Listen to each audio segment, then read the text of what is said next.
அது ஒரு கும்பல். அந்த கும்பலுடைய வேஷம் கலைச்சிட்டோம். எப்போ கட்சியை விட்டு நிற்கணுமோ அன்றைக்கே கலைஞ்சி போச்சு. சின்ன வந்தவங்களுக்கு தான் ஒரு லெட்டரை வந்து அதெல்லாம் போலி, எல்லாம் போலி ஆசாமிகள் நம்மளாம். போலி ஆசாமிகள், போலி நபர்கள்.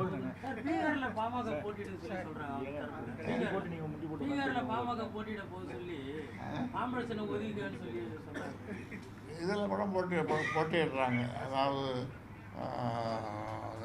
தென்கொரியா, ஜப்பான்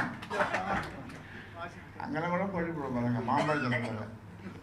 மாம்பழ சின்னத்தில் தென்கொரியா, ஜப்பான், மொரீஷியஸ் தீவில் கூட போட்டியிடுறாங்க. அரசியலில் நிரந்தர எதிரியும் இல்லை, நிரந்தர நண்பரும் இல்லை. பட் துரோகியை வந்து என்றைக்கும் நண்பராக ஏற்றுக்கிறது வந்து இது வரைக்கும் அரசியலில்.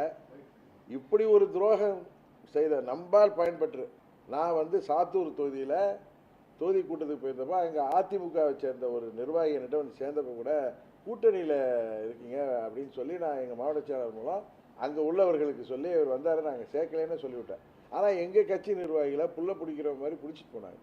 இந்த முதலமைச்சர் வேட்பாளர் அப்படின்ற அந்த பிரச்சனை இருக்கிறது பாஜக சரி செய்யும் அப்படின்றது இல்லை, அதற்கான சூழலே இல்லைன்னு நினைக்கிறீங்க? அதனால தானே சார் நான் வெளியில் வந்துட்டேன். இங்கே இதுக்கப்புறம் எனக்கு என்னமோ அது வாய்ப்பு இல்லை ராஜாம்பம்ல அது மாதிரி தான் நான் சொல்ல முடியும்.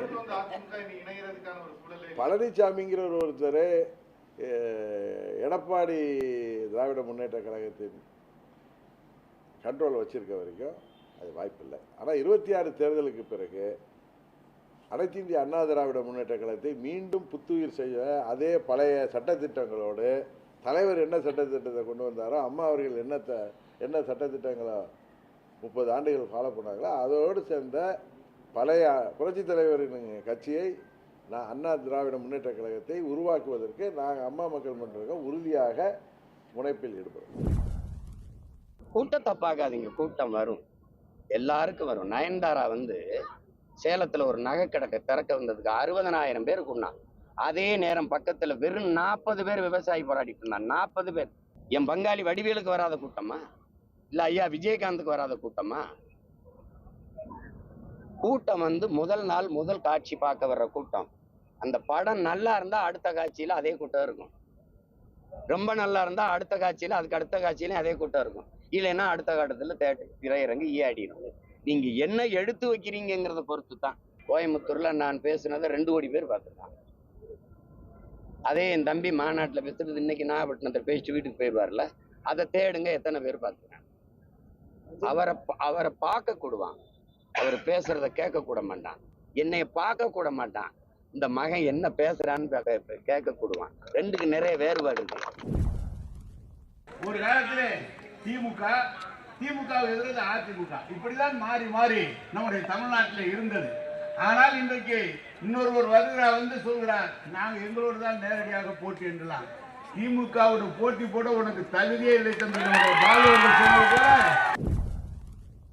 மருத்துவர் ஐயா அவர்கள் 46 ஆண்டுகளுக்கு முன்பு உழைத்து சுயம்புவாக தன்னுடைய தனிப்பட்ட உழைப்பாலே உருவாக்கிய இயக்கம் வன்னியர் சங்கம்.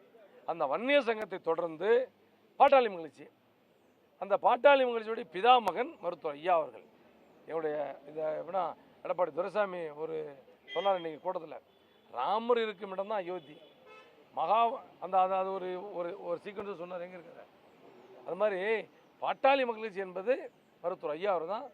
அதுதான் கட்சி, வேற எல்லாம் கட்சியே எனக்கு தெரியல. புதிதாக வந்த கட்சிகள் மொக்காரையும் எல்லாருமே வந்து எங்களுக்கு போட்டி திமுக தான், நேரடி போட்டியே திமுகவுக்கு எங்களுக்கு தான் ஒவ்வொரு கட்சியுமே தனித்தனியாக சொல்கிறாங்க. இது எப்படின்னு பார்த்தீங்கன்னா அதுதான் ஏற்கனவே சொல்லியிருக்கேன், பழுத்த படத்தில் தான் கல்லடிப்படும். அதை போல் ஒவ்வொருத்தரும் திமுகவை சொன்னால் தான் தங்கள் அரசியலிலே தங்களை நிலைநிறுத்திக் கொள்ளும் என்கின்ற நிலைமைக்கு தள்ளப்பட்டிருக்கிறார்கள். இன்னைக்கு அனைத்து இந்திய அண்ணா திராவிட முன்னேற்ற கழகம் பாரதிய ஜனதா கூட்டணி ஏற்பட்டிருக்கிறது.